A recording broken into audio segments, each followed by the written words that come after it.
ಯಡಿಯಪ್ಪ, ಸುಶಾಂತ್ ಕೃಷ್ಣ ನನ್ನ ಮಗ, ಶಿವಮೊಗ್ಗ ಇವ್ರ ಮಗ, ಗಂಟೆ ಯಡಿಯಪ್ಪ ಅವರು ಲೋಕಲ್ ಅವರು, ಶಿವಮದೇವ್ ಮತ್ತೆ ಸುಶಾಂತ್ ಕೃಷ್ಣ ಇವರಿಬ್ಬರು ಕ್ಯಾಂಪಸ್ ರಿಕ್ರೂಟ್ಮೆಂಟ್ ಇಂದ JSW ವಿಜಯನಗರ ಮೆಟಾಲಿಕ್ಸ್ ಲಿಮಿಟೆಡ್ನಲ್ಲಿ ಗ್ರಾಜುಯೇಟ್ ಇಂಜಿನಿಯರಿಂಗ್ ಟ್ರೈನಿಂಗ್ಸ್ ಆಗಿ ಸೇರ್ಕೊಂಡಿದ್ರು. ಅವರು ಎಜುಕೇಶನ್ ಪರವಾಗಿ diploma, highly qualified, good track record. They had a very good track record in the education side also. And in the organization also, they contributed very well. One research, they were reputed for what they have been doing. Vijayanagara Metallics Limited ಅವರು 17th March 2024 ಅವರಿಂದ production start ಮಾಡಿದ್ದಾರೆ. 9th May 2024 ಈ ಅಪಘಾತ ನಡೆದಿದೆ. ಈ ಅಪಘಾತದಲ್ಲಿ 3 ಜನ ಮೃತಪಟ್ಟಿದ್ದಾರೆ. ಅವತ್ತಿನ ದಿನದಿಂದ 20 ದಿನ ತನಕ ಈ JSW ಮ್ಯಾನೇಜ್ಮೆಂಟ್ ಅವರು ಆ ಆಕ್ಸಿಡೆಂಟ್ ಜವಾಬ್ದಾರಿ ವಹಿಸ್ತಾರೆ. We are not responsible for this accident. The 3 employees have gone inside the tunnel on their own. ಅಂತ ಒಂದು ನೆರೆಟಿವ್ ಸ್ಪ್ರೆಡ್ ಮಾಡ್ತಾರೆ. ಇದು ನಮಗೆ ನಂಬಕ್ಕಾಗಲ್ಲ. ಯಾಕಂದ್ರೆ our son Sushant Krishna was in the civil department. Their son Shivamoga was in the mechanical department. Both of them do not know each other. ಇಬ್ಬರು ಯಾರು ಅಂತ ಗೊತ್ತಿಲ್ಲದೆ ಇರುವಂತ ಅವರು ಒಂದು ಟನಲ್ ಒಳಗಡೆ ಹೋಗಿ ಯಾಕೆ ಹೋಗಿದ್ದಾರೆ ಅಂತ ನಮಗೊಂದು ಡೌಟ್ ಬಂದಿತ್ತು. ಅಲ್ಲಿ ನಾವು 9th ಆದ್ಮೇಲೆ ಗಂಟೆ ಹೋಗಿ ನಾವು ಮೃತದೇಹವನ್ನು ಪಡ್ಕೊಂಡು ಬಂದು ನಮ್ಮ ರಿಚುವಲ್ಸ್ ಎಲ್ಲ ಕಂಪ್ಲೀಟ್ ಮಾಡಿದ್ವಿ. ಮಾಡಬೇಕಾದ್ರೆ ಅಲ್ಲಿ ನೋಡಿರೋ ಪರಿಸ್ಥಿತಿ ನಾವು ಈ JSW HSM-03 ಪ್ಲಾಂಟ್ ಏನಿತ್ತು ಅದು ಒಂದು ಜಂಕ್ ಯಾರ್ಡ್ ತರ ಇತ್ತು. It is not suitable for production activities. ಆ ತರ ಒಂದು ಪರಿಸ್ಥಿತಿ ಇತ್ತು. ಇದೆಲ್ಲ ನೋಡಿದ ಮೇಲೆ ನಮಗೆ ಡೌಟ್ ಬಂದಿದೆ. ಫ್ಯಾಕ್ಟರೀಸ್ ಇನ್ಸ್ಪೆಕ್ಟರ್ ಅವರು as per Factories Act, he has done his investigation and filed a complaint in the CJM court. But similarly, the police department has conducted an investigation. ಅವರನ್ನು ಒಂದು ಕ್ರಿಮಿನಲ್ ಕೇಸ್ ಬುಕ್ ಮಾಡಿದ್ದಾರೆ. ಈ 2 criminal cases charge sheet documentation ನೋಡಿದಾಗ ನಮಗೆ ಕೆಲವು ಸಂದೇಹಗಳು ಬಂದಿವೆ. We had certain doubts.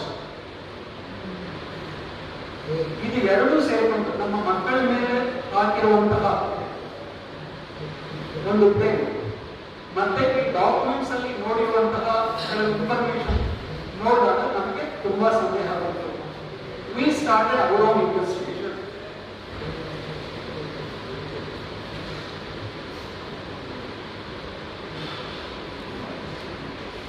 Now, Nagajan, we both are about 60 years. They are about 55 years. Now we have the investigation started. We have approached RTH. We have visited certain websites. We have visited certain departments.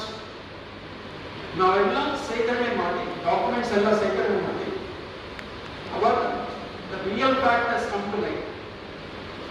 ಈ JSW Vijayanagar Metallics limited ಎಂಬ ಈ ಕಂಪನಿಗೆ which is from the group of JSW, ಇವರಿಗೆ first main ಆಗಿ ಈ plant construct ಮಾಡೋಕ್ಕೆ ಅನುಮತಿ ಇಲ್ಲ.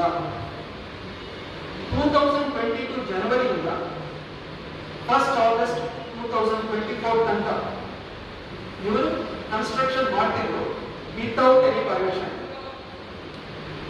ಇದು ಕನ್ಸ್ಟ್ರಕ್ಷನ್ ಮಾಡಬೇಕಂದ್ರೆ Karnataka state pollution control board ಇಂದ ಕನ್ಸೆಂಟ್ ಎಸ್ಟಾಬ್ಲಿಷ್ ಇರಬೇಕು.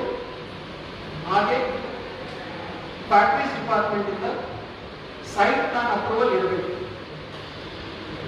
ಈ ಕಂಪನಿಗೆ 1ನೇ ತಾರೀಕು ಆಗಸ್ಟ್ 2024 ತನಕ ಸೈಟ್ ಪ್ಲಾನ್ ಅಪ್ರೂವಲ್ ಇಲ್ಲ.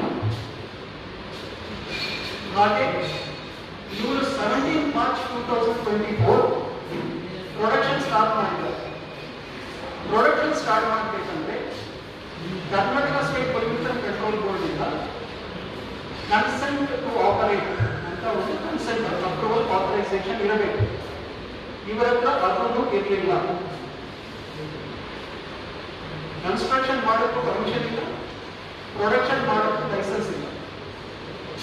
ಇದಕ್ಕೆ ಎರಡಕ್ಕೂ ಬೇಕಾಗಿರೋದು environmental clearance from the Ministry of Environment. As of the date of starting production activities or as of the date of accident, the environmental clearance was also not there from the Ministry of Environment. Ministry in the Environmental Ministry in the ಇವರಿಗೆ ಬಂದಿರೋ environmental clearance 25th July 2024 ಬಂದಿದೆ. Accident ನಡೆದಿರೋದು 9th May 2024. ಇವರಿಗೆ environmental clearance ಬಂದಿರೋದು 25th July 2024. ಇದು ಇಲ್ಲದೆ Karnataka state pollution control board ಅವರು consent to operate ಕೊಡುವಂಗಿಲ್ಲ, ಅದರಿಂದ ಅವರು ಕೊಟ್ಟಿಲ್ಲ. ಈ ಕನ್ಸೆಂಟ್ ಟು ಆಪರೇಟ್ ಇಶ್ಯೂ ಮಾಡಿರುವುದು 23rd September 2024. 23rd September 2024 consent to operate ಆಗಿತ್ತು. Site plan approval 1st August 2024 ಬಂದಿದೆ. ಲೈಸೆನ್ಸ್ 19th August 2024 ಬಂದಿದೆ. ಇವರು ಪ್ರೊಡಕ್ಷನ್ ಸ್ಟಾರ್ಟ್ ಮಾಡಿರೋದು 17th March 2024. ಆಕ್ಸಿಡೆಂಟ್ ನಡೆದಿರೋದು 9th May 2024. ತದನಂತರ professionally strong, they take up jobs, and our children took up job only through campus interviews, and this is the time where campus interviews takes place. So I urge all the parents and children to be very, very cautious when they choose the company where they want to work. That is one thing. Not go by the websites or what is projected on the social media, not go by big brand, but look into the details of the company, try to understand what the company ethics are, what the former employees of the organization are giving as reviews in social media, and then go for job. Not go by the salary package or not go by the name and fame of the company. And also to check, physically visit the company premises and try to understand how the local employees are working, or find out whether the company has authentic government documents pertaining to construction, production, and all legal aspects that the company has to comply has been complied or not through social media. Technology has so much developed that unfortunately that we have lost our children because we didn't do that background verification of an organization. When an organization finds an employee, they go for background verification. But send them to young children who aspire to get into prominent jobs. They go for background verification of companies.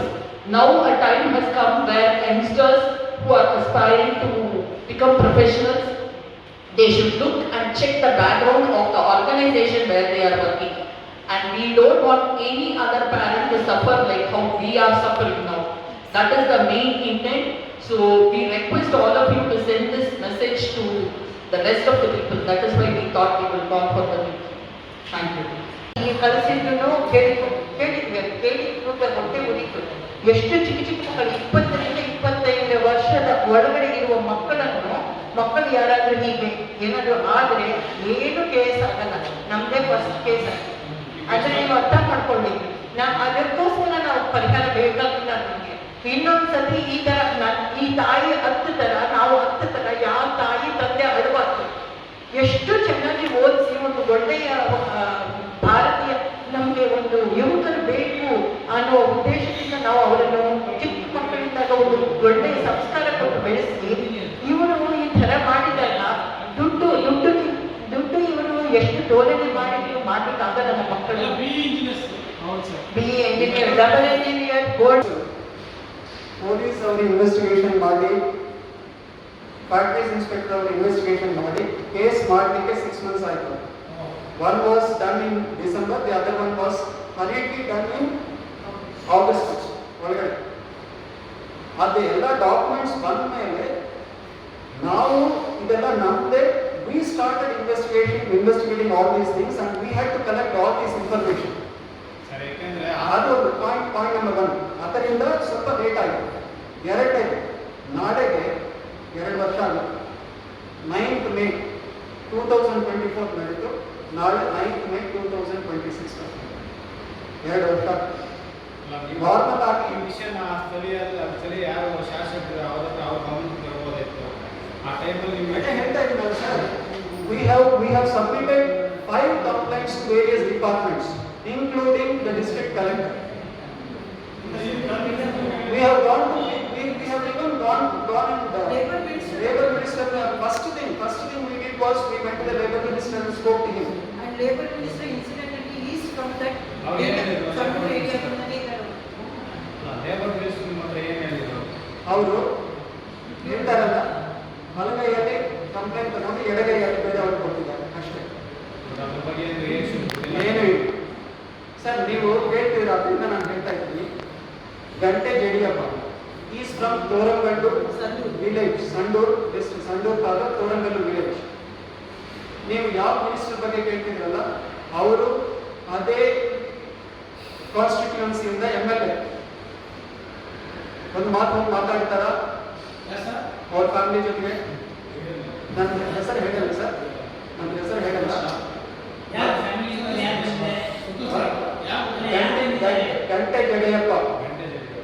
ಗಂಟೆ Jadeyappa is from the same local ಐಟ್. ಮೂರನೇ ಹುಡುಗ ಯಾರಿದ್ದಾರ ಇಲ್ಲಿ? ಅವರು ಅವ್ರ ತಂದೆ ಇಲ್ಲ, ತಾಯಿ ಒಬ್ಬರು ತುಂಬಾ ಓದಿಲ್ಲ, ಏಜ್ಡ್. ಗಂಟೆ ಜಡಿಯಪ್ಪ ಅವ್ರ ತಾಲೂಕು ಇಲ್ಲ, ಅವ್ರಿಗೆ ಯಾರು ಇಲ್ಲ. ಮದುವೆ ಆಗುತ್ತೆ.